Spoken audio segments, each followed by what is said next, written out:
Assalamualaikum warahmatullahi wabarakatuh. Halo Sobat Viral, apa kabar semuanya? Siapkan kopi, siapkan gorengan, dan kalau perlu siapkan obat kaget. Karena berita kali ini bikin netizen Indonesia terbelah menjadi beberapa kubu. Ada yang marah, ada yang membela, ada yang bingung. Dan ada yang bahkan belum tahu Tio itu siapa. Tapi sudah ikut debat di kolom komentar. Luar biasa memang negeri kita tercinta ini ya. Belum sarapan, sudah jadi pengamat politik. Belum mandi, sudah jadi analis nasional. Belum bayar hutang warung, tapi berani membahas konstelasi demokrasi Indonesia. Nah, kali ini publik dibuat heboh setelah muncul polemik terkait Tio yang disebut sebagai Ketua BEM UGM dan pernyataannya yang dianggap menghina Presiden Prabowo. Waduh! Begitu berita ini muncul, netizen langsung berubah seperti tim investigasi ya. Yang satu mencari jejak digital, yang satu mencari hubungan politik, yang satu lagi mencari charger HP karena baterainya tinggal 2%. Dan yang paling menarik, muncul pertanyaan yang langsung bikin jagat sosial panas seperti knalpot motor habis dipakai mudik. Apakah ada dalang di balik semua ini? Bahkan ada yang sampai mengait-ngaitkan dengan nama Anies. Nah loh, ya.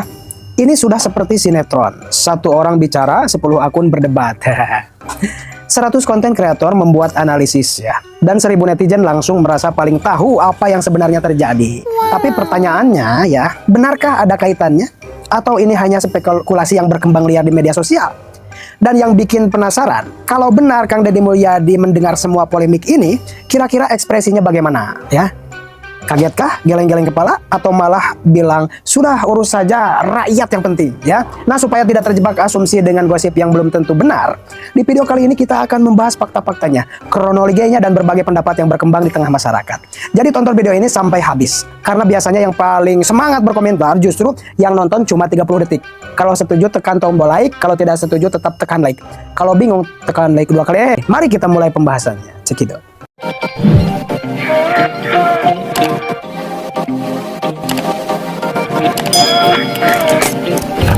Beberapa yang waras jelas kemudian mengingatkan agar terus berhati-hati karena sudah sangat serius nih ancamannya. Tapi beberapa yang lain yang rasanya ini secara masif digerakkan entah oleh kekuatan apa. Bahkan saya dapat bocoran dari teman saya yang bekerja di media bahwa memang ada request entah dari siapa untuk mengangkat isu yang lain. Apa dua hal? Pertama, itu settingan. Tio Ardianto diduga memiliki kedekatan dengan jaringan politik tertentu. Mobil Fortuner yang digunakan diduga terdaftar atas nama Siti Nuraini, adik Letjen TNI Purnawirawan Setio Sularso, yang merupakan besan Jenderal TNI Andika Perkasa. Apa yang orang-orang pikirkan setelah saya ungkapkan kejadian ini? Beberapa yang waras jelas kemudian mengingatkan agar terus berhati-hati karena sudah sangat serius nih ancamannya. Tapi beberapa yang lain yang rasanya ini secara masif digerakkan entah oleh kekuatan apa.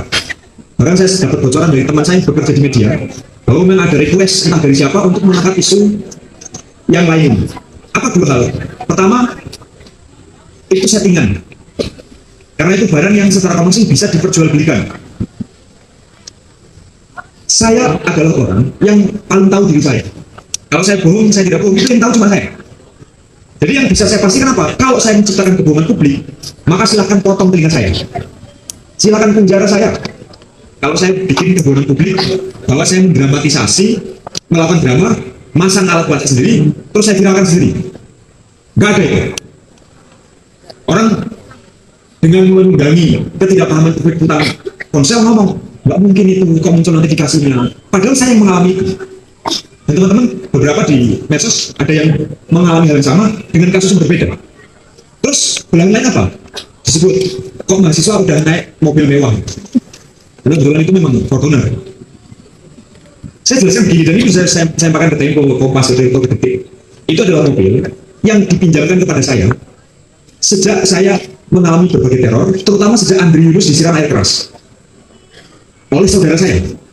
Siapa yang tidak khawatir Mas Andri Yunus yang seperti itu saja disiram air keras? Apalagi kita yang berbulan-bulan teriak malah berkondisi, berbulan-bulan teriak presiden inkompeten, presiden yang tidak menghargai ilmu pengetahuan. Saya tidak ngomong bahwa saya lebih keras dari Mas Andri Yunus, tidak. Tapi bahwa potensi itu terjadi kembali pada saya itu ada. Kunaon iya saya Eko Widodo tiba-tiba murang mareng tepuguh. Akhirnya kan warga Jawa Barat termasuk saya. Kapan ente pindah ke Jawa Barat Mang Eko? Anda kan warga DKI Jakarta. atau saking fansnya kepada KDM, akhirnya Anda pindah ke Jawa Barat. Terima kasih, hatur nuhun. Kita sebagai orang Jawa Barat senang betul ada orang di luar Jawa Barat yang fans sekali kepada kita punya gubernur. Tiap hari lihat Eko Widodo, saking cintanya kepada KDM, tiap hari melihat, memantau, memperhatikan ucapan, sikap dan lain sebagainya dari KDM, lalu dia angkat di kontennya. Luar biasa. Sekarang dia ngaku-ngaku seolah menjadi warga Jawa Barat yang kecewa kepada gubernurnya. Ente mewakili siapa, Eko? Mewakili warga Jawa Barat atau warga DKI Jakarta? Nanti kita akan baca beberapa komentar yang masuk. Jadi kanal banget sih Eko teh, Pak. Kanal banget. Yang nonton Eko itu katakan berapa ribu. Yang menyukai video itu ratusan. Yang komentarnya bisa ribuan dan semua mengarah kepada menjelekan si Eko. Tapi kanal banget. Pede seolah-olah apa yang dia sampaikannya itu diterima oleh masyarakat Jawa Barat, padahal hanya dijadikan. Kita coba tengok nih Eko Widodo. Yes. Di video klarifikasi ini, KDM sudah mengakui ya, bahwa dia menerima dana operasional gubernur sebesar 21 miliar. Wow. Setelah tiba-tiba dengan wagubnya dengan total 28 miliar per tahun. Akhirnya kan warga Jabar, ini termasuk saya, banyak yang tertipu, mengira. Tuh, akhirnya kan warga Jabar, termasuk saya, banyak yang ketipu. Ente kapan pindah ke Jawa Barat, Eko? Ente kapan pindah ke Jawa Barat? Dan catat satu, Eko, dari dulu juga KDM sebelum menjabat menjadi gubernur, kan aktivitasnya seperti itu, nggak ada yang berubah, Eko. Ente mau mencoba mengelabui masyarakat Jawa Barat yang sudah pinter-pinter, cerdas-cerdas, membuka mata hati dan pikirannya untuk melihat fakta, masih aja disusupkan narasi bodoh, jahat ente agar diterima. Yang nggak mungkin lah. Siapa lu? Gimana sih? Kedermawanan KDM itu yang suka bagi uang, suka kasih modal, itu dari uang pribadi. Ternyata dari uang rakyat. Dan KDM kayaknya nggak bakal pernah ngaku, guys. Kecuali dalam kondisi kepepet kayak gini. Rakyat dibuat seolah-olah jadi permis, dibuat drama, menangis ketika diberi bantuan. Kita kira dari uang pribadi. Ternyata dari uang rakyat juga. Dan dalam video klarifikasi tersebut juga KDM seolah-olah mau jadi pahlawan kesiangan dengan mengatakan bahwa saya tidak masalah. Dana operasional ini dihapus, sambil mengancam kalau sampai dihapus yang rugi rakyat sendiri. Kenapa? Karena uang ini digunakan untuk kepentingan rakyat juga. Padahal desakan untuk menghapus gaji gubernur yang fantastis itu kan awalnya muncul dari desakan untuk menghapus tunjangan DPRD juga yang fantastis. Nah, tengok deh gubernur ente Bang Eko. Gubernur DKI Jakarta, tengok ya, gajinya berapa, tunjangannya berapa, dana operasionalnya berapa. Buat perbandingan, kalau memang Anda fans betul kepada gubernur Jawa Barat, di fairkan dong, dibuat perbandingan dengan Anda punya gubernur. Coba kira-kira dana operasional Pramono Anung kembali kepada masyarakat atau tidak? Berani nggak Pramono Anung minimal mengeluarkan statement siap menghapus dana operasional itu? Nah, saya mah yakin seandainya memang dihapus nggak jadi soal. Jadi itu nggak jadi soal. Cuma ya memang itu mah bukan mengancam masyarakat, itu mah rasional apa yang saya sampaikan. Volumenya yang dia bisa bantu itu mungkin akan lebih sedikit daripada ketika punya dana operasional. Dan dari dulu juga seperti itu, kok nggak ada yang berubah dari Dedi.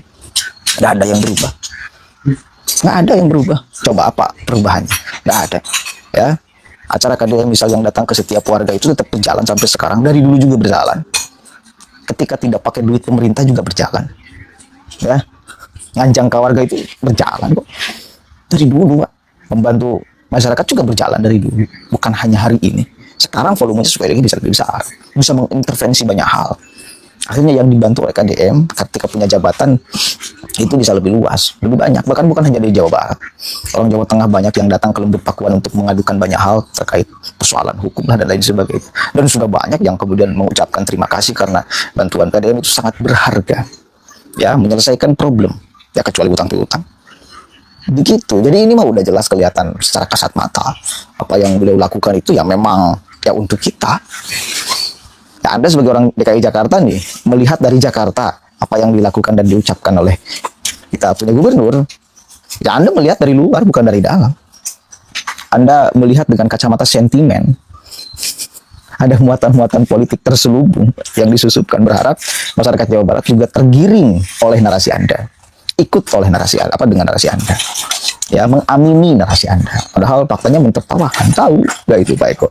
Anda itu lihat aja di kolom komentarnya. Sekarang di video ini nih ada 113 yang menyukai.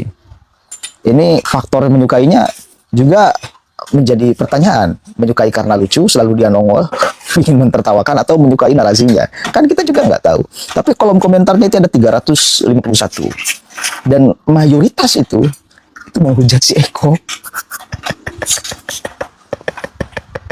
Dari 351 ada beberapa yang pro, tapi yang kontra itu mayoritas. Wah, sih Anda itu sudah dilepeh ya narasinya oleh orang Jawa Barat, masih aja merasa bahwa ucapan Anda itu diterima, diaminkan, bahkan dipakai narasi untuk menyerang gubernur. Enggak, Mas Eko. Pak Eko enggak, Bang Eko enggak. Jangan GR dan jangan kepedean. Lanjut dulu nih. Yang jadi masalah, DPRD-nya juga punya alasan yang sama, yaitu tunjangan kami juga kami gunakan untuk kepentingan rakyat. Nah, masyarakat tidak peduli, tidak mau mendengarkan alasan itu. Ini agak fair. Jadi presiden gubernur ya harus juga agar tidak menimbulkan kecurigaan. Karena namanya dana yang tidak dianggarkan kan tidak transparan, akan dipergunakan untuk apa ya, jadi enak-enaknya aja. Intinya rakyat cuma mau melihat pejabatnya tidak fleksi, tidak bermewah-mewahan, apalagi yang digunakan uang rakyat, termasuk untuk konten jual kesedihan rakyat. Ternyata di belakangnya ada maksud apa? Pencitraan. Ya nggak masalah kalau mau pencitraan, tapi minimal modal bos, jangan pakai uang rakyat. si Eko.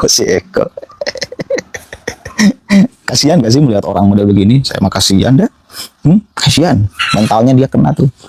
Melihat fakta bahwa di Jawa Barat KDM semakin dicintai oleh warga Jawa Barat.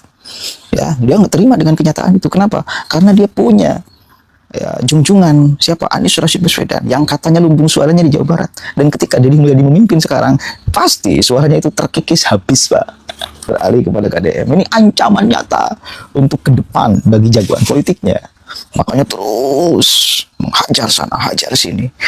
Setiap hari, coba cek Eko. Setiap hari, Pak. Nyerang KDM itu tiap hari. Nih, saya baca beberapa komentar yang masuk di konten TikToknya itu. Akhirnya kan warga Jawa Barat, termasuk saya, emang saya itu udah pindah dari warga Jakarta menjadi Jawa Barat saking fansnya. Itu tuh. Selamat Bapak Anies jadi presiden Nepal. Ini yang komentar-komentarnya ngeledek semua kepada si Eko. Tidak mengaminkan. Eko sadar diri.